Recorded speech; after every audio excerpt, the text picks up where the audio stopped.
reflecting on it in a lot of ways was, taking it out of the cabin in the woods where a group of teenagers go to an already creepy place where they're a fish out of water, in a sense.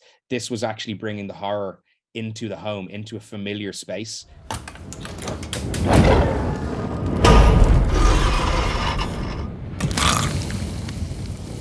¿Qué pasa, Eli? My entry point was at a very young age, where I saw The Evil Dead and Evil Dead 2 back to back. My dad showed them to me when I was around 8 or 9 years old, on rented VHSs, and I'd never quite seen anything like them.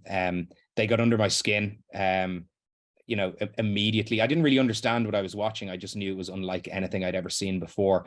And I carried those movies into my teenage years as I started to uncover and understand their place and importance within the horror genre, kind of around the world, because it's got such a global fan base, these movies. And often the things you see when you're very young, they influence you in a way that you can never truly escape, even if you try. So to get on later in my career and have the opportunity to make Evil Dead Rise and plant my flag inside the universe was a great conclusion to that story. I think with taking on the Evil Dead franchise and making a new movie, it was important to do something fresh and something a little bit different. I think the appetite was there from the producers. My attitude was that I wanted to do something new and different, to depart from what we knew before.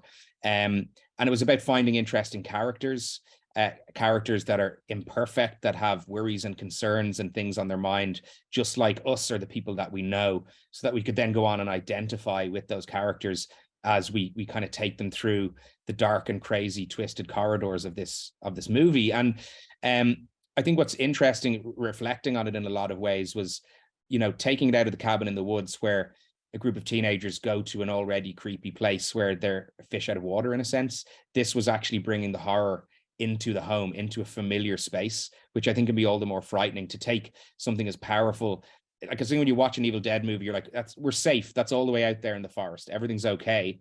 But then when you bring that right into the heart of the home, I think it's a beautiful shortcut to communicate with an audience and to terrify an audience and to give them a really good horror roller coaster ride at the movies. In the movie, there's the two central characters, which are these two adult sisters. So you've got Ellie, who's a single mom of three, whose husband, father, has recently left. And she's kind of trying to figure things out on her own, and she's under pressure. The family are under pressure, and everybody's feeling the weight of that change. And at the same time, we meet the character of Beth, Ellie's younger sister, who may or may not be pregnant. Is kind of, there's a sense that something has changed for her, and she's coming home to seek advice. So she's coming to that stronghold to try and understand, maybe is it time to lay down roots and have a family like her older sister, or maybe is it, continue with this life on the road, as per Beth's job is as a guitar technician, as a roadie in the music world. And she arrives at this very fragile time. And not only that, as the family come together, the apple cart is really flipped over when an earthquake hits downtown LA and unveils the Book of the Dead inside their building, and everything changes for that family from that point onwards. The character of Beth, who is played by Lily Sullivan, is a vulnerable character, a character that appears confident and does have confidence as a person, but also is feeling a little weak right now. And Lily Sullivan was able to bring some great nuance to that character, to understand and to get under the skin of who that person was. And she brought great energy. Like, Beth is an energetic character, and Lily naturally is a very energetic person as well. And we worked very hard on her backstory and who she was through the process of rehearsals for this movie. So I think she puts in a very special performance. And what's also fun is that she's an imperfect hero in the story, in the sense that she hasn't gone through the things that she's going through right now. So there's a clumsiness to her, which is natural